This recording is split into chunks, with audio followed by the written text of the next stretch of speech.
All right, we are live. Welcome to the Chronologically Gaming pre-show. It's been too long. A week, if I remember correctly.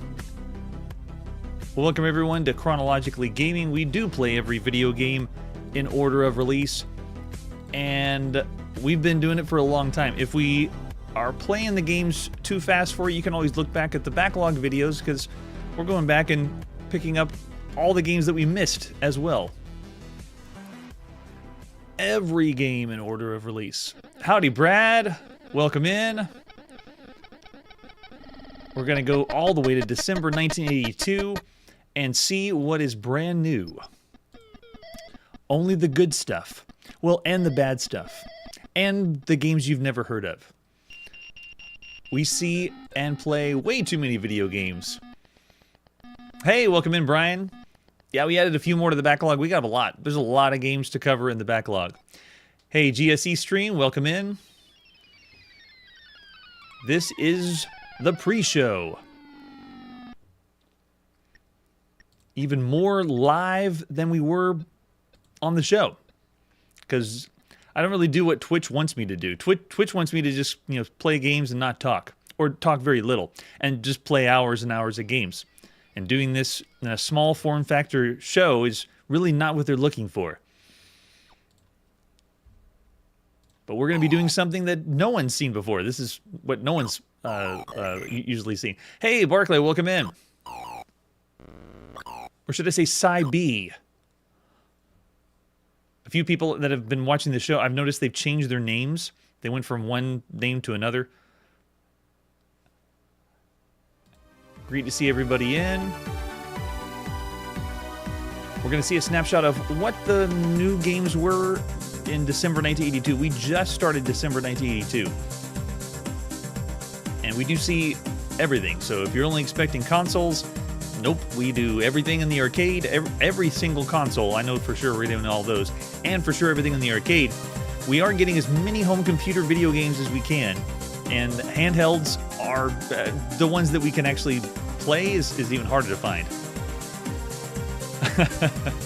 Yeah, well, don't move. I don't want you to change your name. There we go, Paul. That's what I want. Oh, man, when we hit the Famicom, it's going to be in 1983, the summer of 1983.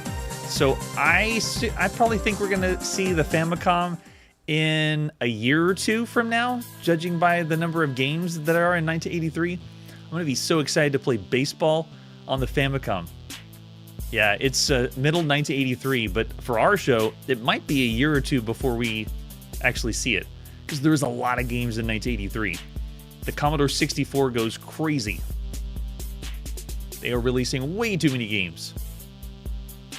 And I don't think we're going to see every Commodore 64 game. Especially if they're educational. There's a lot of educational Commodore 64 games that I'm okay passing by them. Oh, The Cave. Yes, they do a lot of stuff like that. Oh, that's a good point, Manly. I'm pretty sure we will. Yeah, we'll finish December 1982 by 2025. Well, here's hoping. I never know, because sometimes I find games while I'm doing this December 1982. Yes, we should get to 1984. I'm actually super excited for Super Mario Brothers in 1985. I'm going to cry live on the show if we ever get to Super Mario Brothers in 1985. That'll be a lot of games, too. That'll be thousands. We might, by that point, it'll probably be tens of thousands of video games that we've seen so far on the show. We have a lot of games to cover. I thought I knew a lot about games before I did the show, and nope. There is way too many video games out there.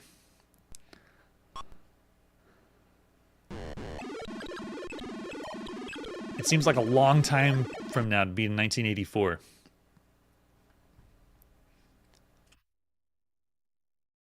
This is why most people don't cover everything on computers. There's just so much. I have the real Robbie. I need to bring him out. He's in storage right now. Oh, yes. All right, it's showtime.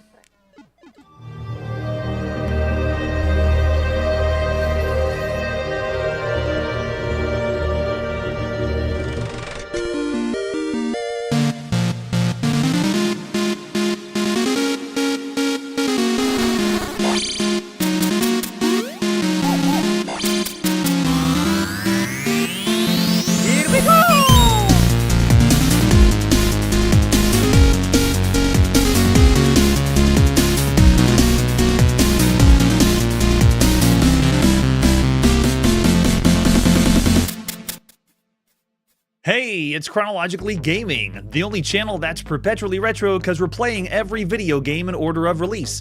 No one's going to do this. Play everything on the computer, everything in the arcade, every console, and every handheld. Well, you're going to find it here. We're currently checking out the games released in the beginning of December 1982.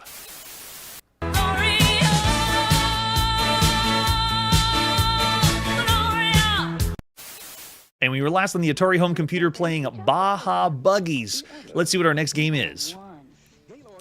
Our next game is Basketball on the Emerson Arcadia 2001. In other regions, this console is known as lots of different names.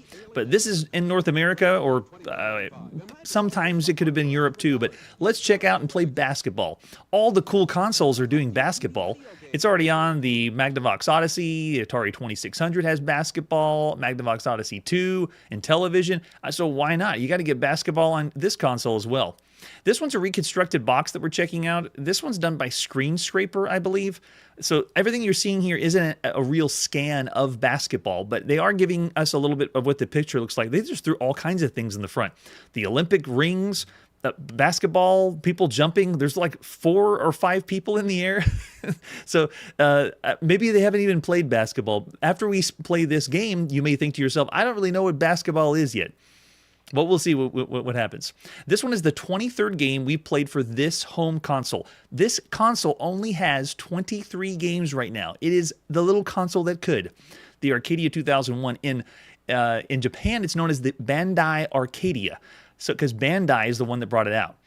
Let's flip it over the back. You can see, yes, it is reconstructed, just has a few screenshots, and it says 2-player only game. Oh man, I better get my other controller ready because I don't have anybody else to play with for this one. Let's check out the other artwork we have for Basketball. Just Basketball. This marks the 17th video game we've played that is basketball.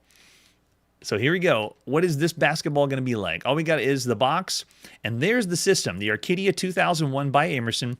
It has a digital joystick with a number pad, very similar to a television number pad. The Creative Vision had, well, Creative Vision has more of a keyboard. It was all the rage when it first released.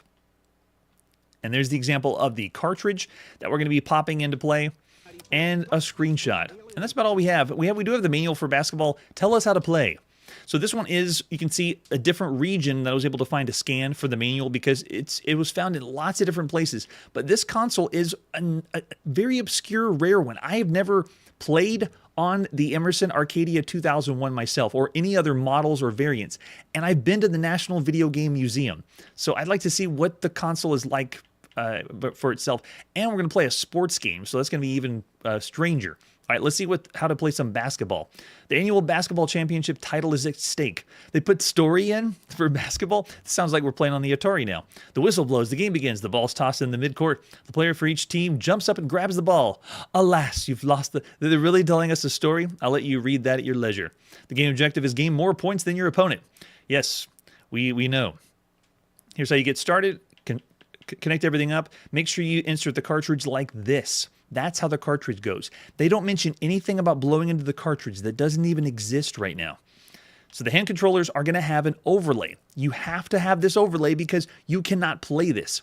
It says the joystick controls the direction of movement of the player after the corresponding button has been pressed. So you have to push the button on the numpad before you can move the joystick around. At least it says that here.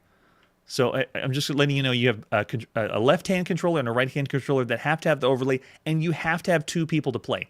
It explains how to start. You push A on the console. It displays the court. Then you push start to initiate the game. The ball's dropped. Just drop down in the middle of the court. Whatever team receives the ball starts at the offending team. So it just randomly comes down in the middle of it. Yes, James, it is complicated. At least the controls are. To identify players, each one will be in turn selecting a flicker. You have 3 players on each side, and you can choose for them to dribble, run, shoot, or pass the ball. And so this is what you're doing with the overlay. You have to have the overlay to know which button to push. It's going to explain here how to do defending teams, colliding with the ball, but there isn't really a free way to move around the court, and I'll explain when we get in the game. It is very, very interesting. It explains what penalties are like and how the game ends. It'll be over when 12 minutes of playing time has elapsed, and we're not even going to give it 12 minutes of time. I'm letting you know now. You start the game, and then scores revealed at the top of the screen. And then, as usual, this manual is showing you an operational flow diagram. There you go, kids. Helps you with video game programming, I guess. All right, so after that, let's pop in and play some basketball. This is by UA Limited, published by Emerson in the beginning of December 1982. It's time to play basketball. All right, so this one, if I just push A on the did I not do the right one? There you go. If you push A on the... It's not responding now. There we go. If you push A on the console, simple as that, everyone. Then it goes into the first screen. And then from here, you can decide if you want to, when you're ready to play, and you push start. The ball drops down, and it just randomly goes into whoever's hand is available. Now, you notice I just passed the ball back and forth. I don't have the ability using the joysticks to move. So if I'm using both joysticks, wiggling the digital joystick, nothing is happening. The players aren't moving on the court. We played another sports game that we've seen on the Emerson before, and there's been other titles that have not been utilizing the joystick freely. In other words, the Emerson is really not selling video games very well because your own joystick doesn't respond. You're having to use the keypad for a lot of stuff. So anyway, for example, this one type of game, I am moving the joystick around, and the players are not moving. I have to hit the right button on the keypad to move them around. Gosh, it is still not letting me move, even when I'm trying all of the combinations. Oh, wait. I was able to move. Oh, you can only move them in one direction? That is terrible. Can I do a different one? No, we'll just pass it. Pass the ball. Let's do like that. Because you only have the option to pass the ball or shoot the ball or move. And if you move, did he just walked completely off the side of the screen. And see right here, this is the other thing. You have the chance to move your player, as I'm doing with the yellow team, and the player just moves back and forth. The limitations of this sports game are baffling because you'd have to read the manual, understand what the controls are, and then attempt to play the basketball game, and it's way too complicated than it needs to be. Intellivision already had a very complicated basketball, but they did it fairly well to play NBA basketball. This one takes it to another level, and unnecessarily so. It is on a very small cartridge, though, so I'll kind of give it that, but there's really not a lot that you can do in the game as far as freedom of movement. It's not easy to pick up and play this game of basketball. Did I just completely... My guy can move only in one direction? That's so weird. He's only allowed to go only on one side. Oh, man. So it is another title, though, that you need to have the overlays on the keypad to help you know which button to push for each player. But even then, you're so limited in the number of moves that players can play. I thought I was going to actually shoot and make a point. I can't even make a point here. You know what I'm going to do? I'm going to reset the whole thing. Just say, nope. Let's just pop the cartridge out. Let's get very frustrated. We paid full price for this in December 1982. And then pop it back in and try it again. Yeah, it is a little behind, especially since all the other titles we've seen so far.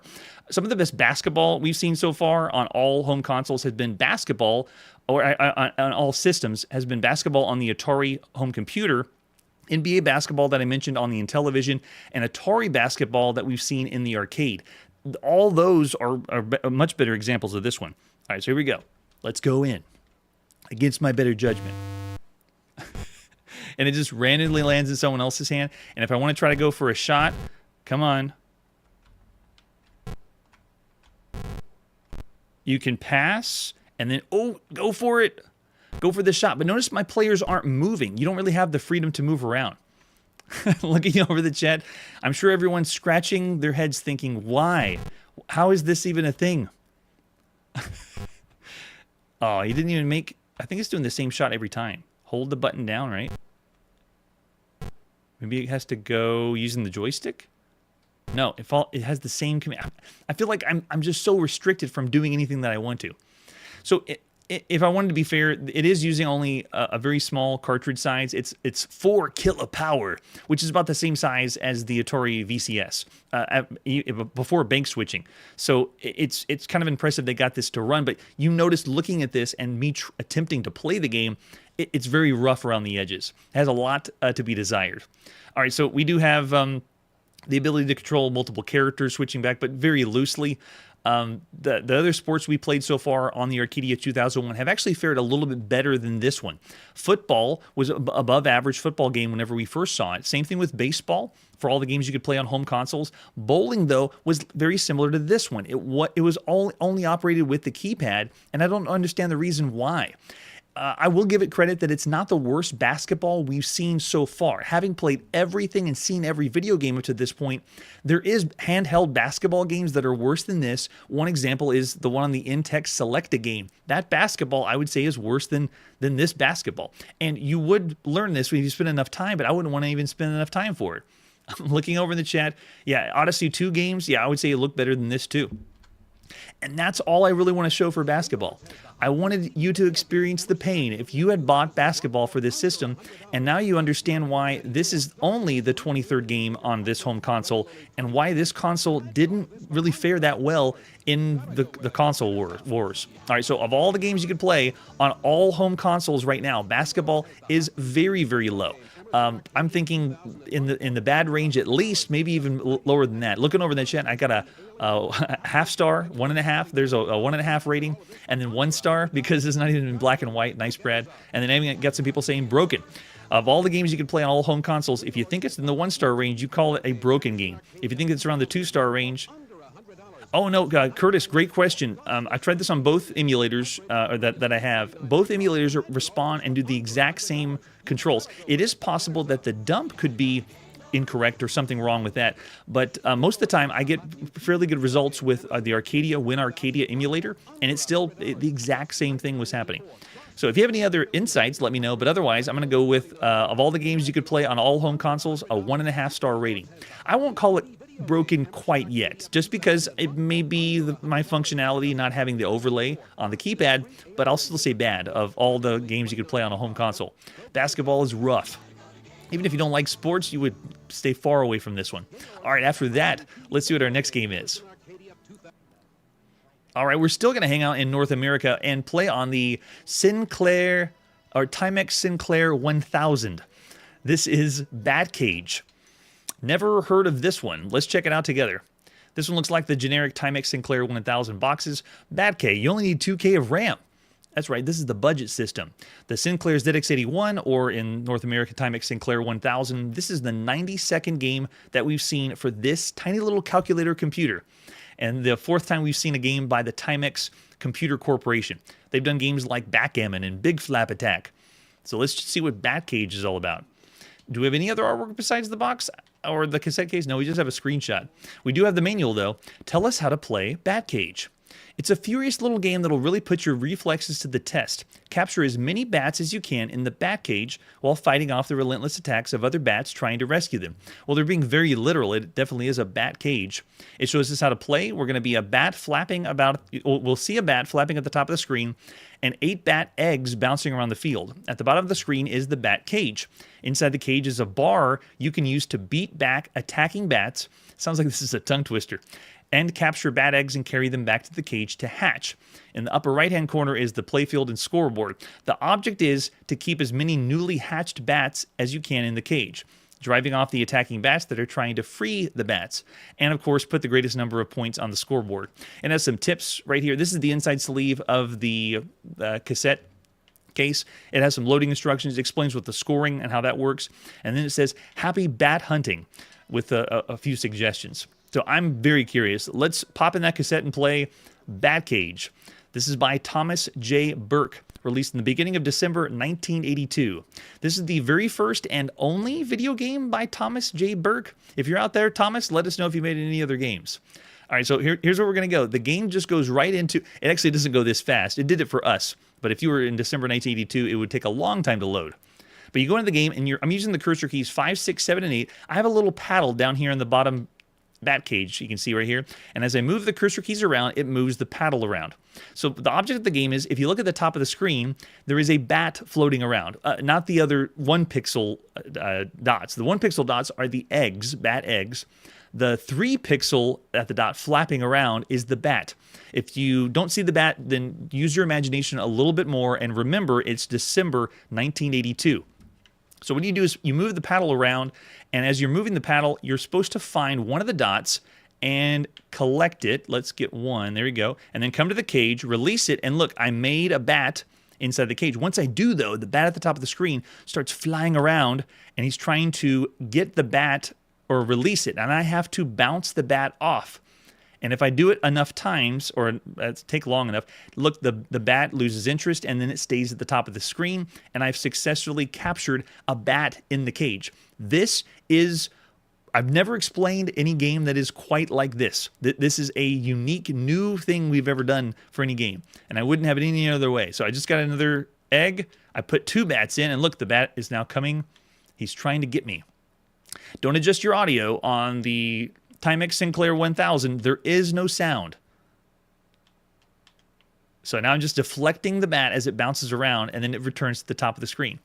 So I love this. This is another one of the games on this very small calculator computer that is very surprising to me. All right, let's put another bat down there. All right, here he comes. He's trying to come in again. You're trying to hatch as many as you can, and notice that the point counter in the top right of the screen is going up, because the longer I can keep the bats going in the cage while the other bat's trying to dive down. Oh, I thought he got it. Never mind. I get a higher and higher score. It is original. It is kind of like things, at least the presentation-wise, like something we've seen before. I'm just deflecting the bat. Yeah, very, very interesting and just so weird. Oh, he got one. So you can see he pulled one bat away. Let's see if we can keep him up there. And you have to bat the bat away from the bat cage. Points are still going up. We're looking pretty good. All I had to do to release the bat inside the cage is push the number 1 key on the keyboard.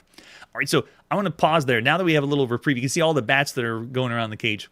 If you're just now joining us on Chronologically Gaming, I'm sure you're confused, so you might want to just watch the show back on the explanation. So this is essentially a ball and paddle video game. This is the most original ball and paddle video game, or Pong-like game, we've ever seen. It is the 192nd ball and paddle video game we've seen on Chronologically Gaming, and it's doing something brand new. It is not Pong, it's not Breakout, it's not Avalanche, it's not Circus or Clowns or Deflection. This is doing something that's not copying any of those things.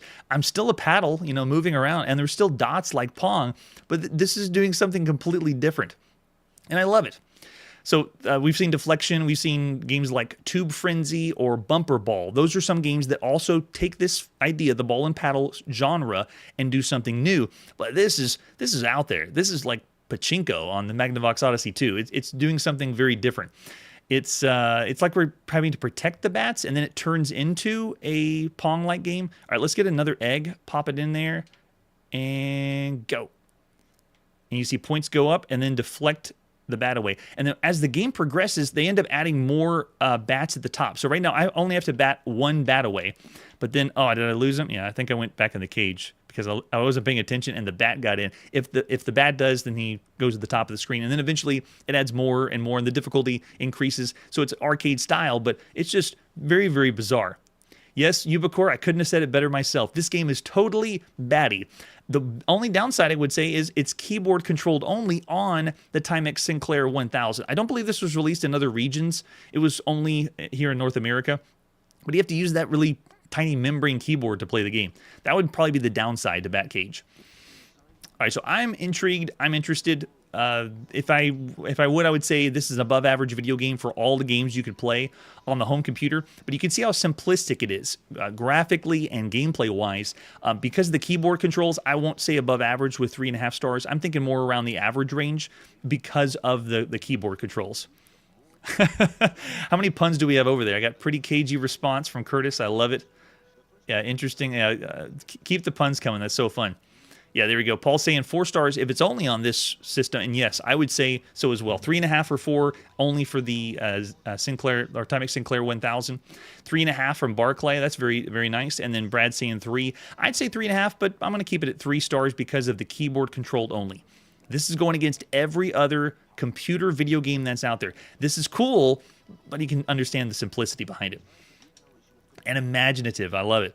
All right, after that game, let's see what our next game is. But first, what's that on the TV?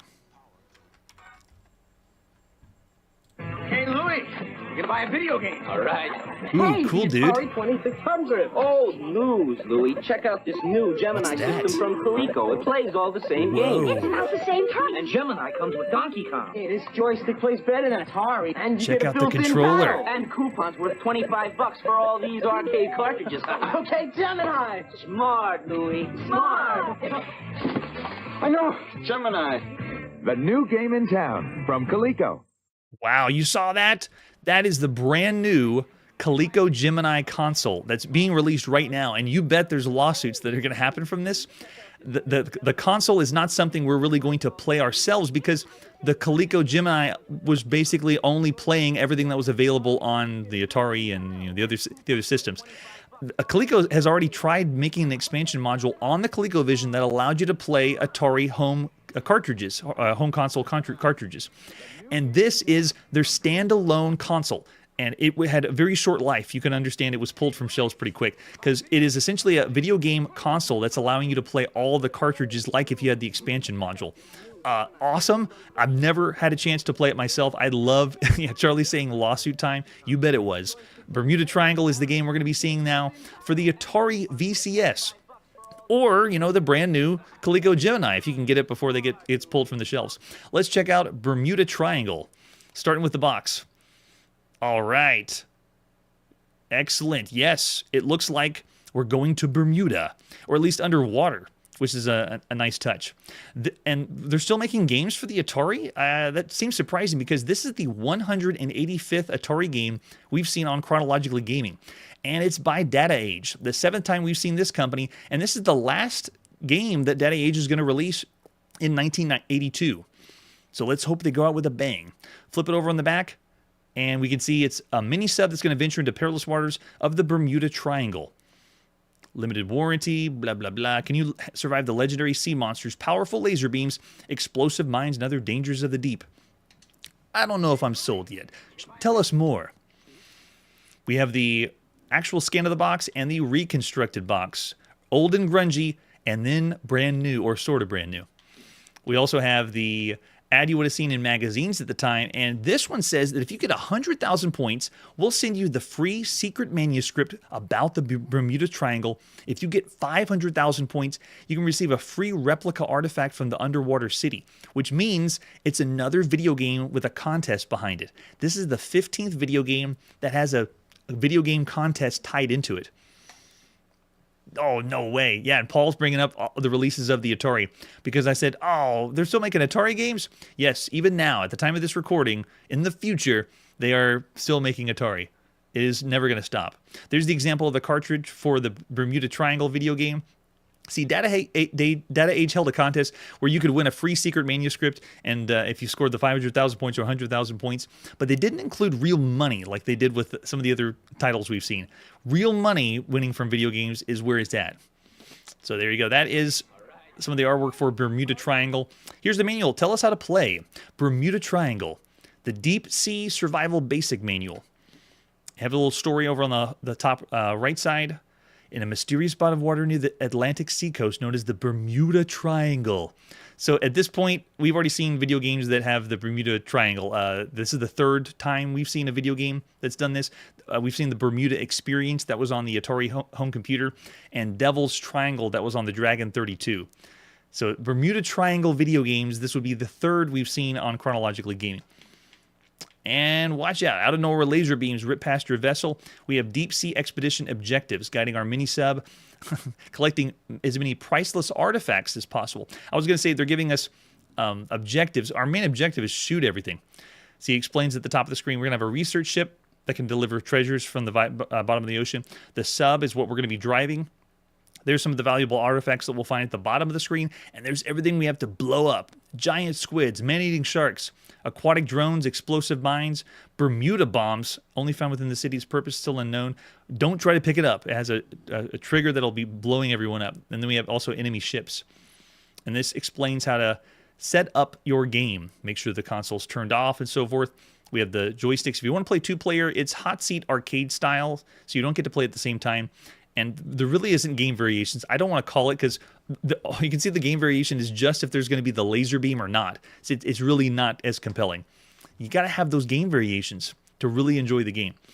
And then down here it explains the score, what you're seeing on the screen. I'll zoom in a little bit right there. You can see the man-eating. That's a lot of stuff on the screen, actually. I don't know if we're going to see that much at once, but we'll see what happens when we get in the game. We get bonus points every time that we collect an artifact from the underwater city and bring it to the surface. And it explains how to do that. If you go to the very bottom, it'll make a tractor beam, and I'll explain when we get there. And it has some underwater sea dive strategies as well. Yeah, and there it is about the laser beam. If you're in game modes 1 and 2, if you reach a score of 10,000 points, there's going to be an intrusion detection system that's going to activate, and the underwater city will become ablaze with multicolored lights. The same time, the city's laser defense system will turn on, and occasionally a laser beam will vaporize one of the ships on the surface. So if you're in that path, you'll get vaporized. So that's the only game variation, is if there's going to be laser beams at 10,000 points or not. Yeah, there you go. So I want the laser beam to come and play after 10,000 points. Maybe we'll turn it on and see what happens before that. So for other versions, I also have the hacked version, which is called Yellow Submarine. Very, very quaint. Let's play the first one. Let's pop in that cartridge and play Bermuda Triangle by Data Age, published later by Game World, the beginning of December 1982. This is it. Oh man, hear the sounds? Sounds so good.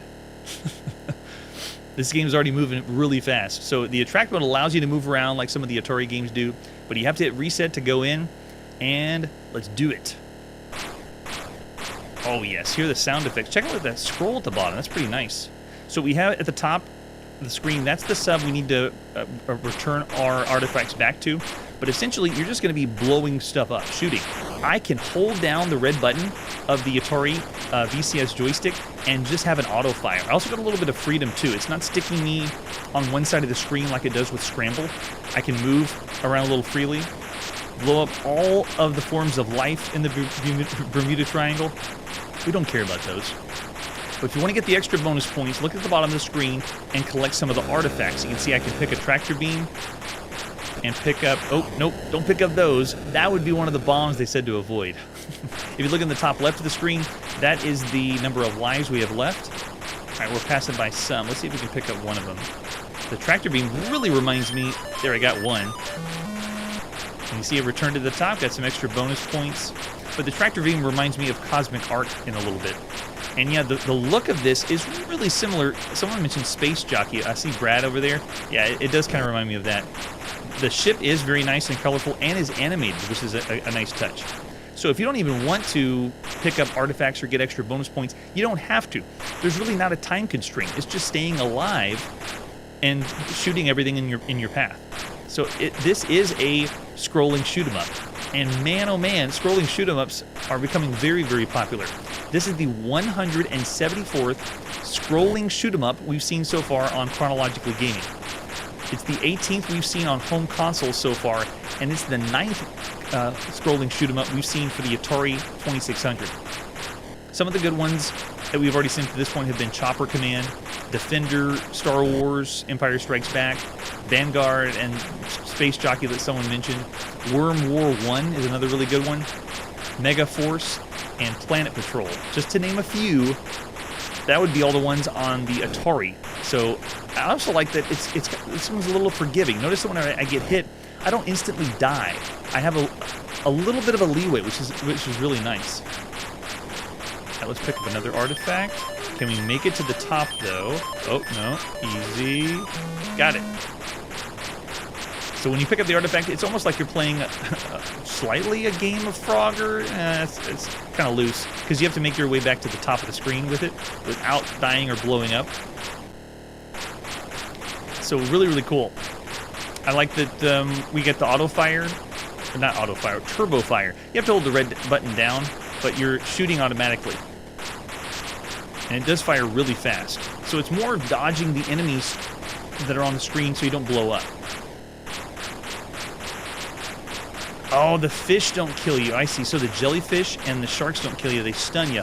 But if you hit one of these mines, yeah, that'll kill you for sure. Sweet. Yeah, so nice looking game. Great shoot 'em up. It's got a good feel to it, control to it for all the games up to this point. Now, bear in mind, just to give you a perspective, this game's cartridge size is the same cartridge size as the basketball game we just played on the Emerson Arcadia 2001. This game is 4 kilo power. The ROM cart is only 4 kilobytes in size. And this one is another video game taking place underwater or aquatic. It's the 41st video game we've seen so far with this setting. And we've seen on the Atari a few things that are like this, like Submarine Commander, and Sea War was on the ZX Spectrum, Sea Fox on the Apple II and the Atari home computer, Deep Six on the Puta, Sea Monster on the Atari 2600 also had the same setting. And then in the arcade we saw Marine Boy. Sea Dragon is another really popular scramble-like game that takes place underwater. Calypso was in the arcade. That is also an underwater game. But if you really want to compare this, I compare it to Neptune on the Apple II because it's an underwater shoot-'em-up. Also, Mariner or 800 Fathoms in the arcade may have taken the inspiration or idea from those games. And then Battle of Atlantis that we saw in the arcade. Funky Fish is another one that is a shooter that's underwater, but you also could say Swimmer is another one that's an aquatic underwater game that we saw in the arcade. So the submarine that we're playing as is pretty cool too. This is the 48th time we've seen a video game that we're controlling a submarine or playing a submarine. So this is very, very good, very fun. The only thing bringing this one down, I'd say, is lack of variations, game modes, and it's not really multiplayer. If you play with 2 people, you're going to take turns as if you were in the arcade. It'd be so cool to play a simultaneous scrolling shoot-'em-up. We still really haven't seen anything like that. Yeah, so not bad. For the Atari, awesome. For home consoles, it's still pretty good. I'm looking over the chat, and I see a 3.5 from Brian, 3 or 3 stars. So that's thinking mostly average for all the games you could play on all the games on home consoles right now. Bermuda Triangle, I would say starting maybe at 3.5 stars for all the games you could see up to this point. I don't know if I can go as high as 4. Like most people are saying 3.5 for everything up to this point. Ooh, Charlie's saying 4, but childhood game. It is good. It is really good. 4 stars would be you're saying everything right now for home consoles this would be an excellent game, a very, very good game. Curtis saying 3.5. Barclay's saying about 3 stars. So yeah, I'm gonna say above average, 3.5 stars for all compared to all the other games you could play right now on all other home consoles. There's a lot of home consoles and a lot of games out there. I mean, this is the 185th game on the Atari 2600, but there's a lot of other games on other home consoles that are available right now too. Oh, and if you love shoot-'em-ups, scrolling shoot-'em-ups too, it's a blast. All right, that's where we got to put our video game playing on pause. Thanks again, everyone, joining me here live for the show. Chronologically Gaming in December 1982. We actually have done it to go this far in time, playing and seeing every single video game, and now we're in December. It's a lot of fun. I'm really excited to see what's next, and thanks so much for joining me on this crazy journey. Next time on Chronologically Gaming, we got birds on the color computer, and everybody loves birds in video games.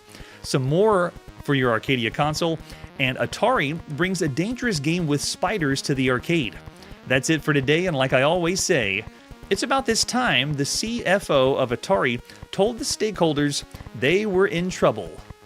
Hey everybody, thanks for checking out the channel and joining me on my quest to play every single video game in order of release. We'll be streaming live every weekday at 9 p.m. Central, so join us and let us know if we missed any games along the way. This video would not be possible without Launchbox, RetroArch, and MAME. Tell all your friends there's some crazy guy named Chronologically Gaming trying to play every single video game. We have links down below that'll send you to places like our Discord and Patreon, and one that says all the video games we've ever played. If you go there, it's a list of everything, and you can click right to the game you want to see. Chronologically Gaming is the name to look for. We are perpetually retro, and we will catch you next time.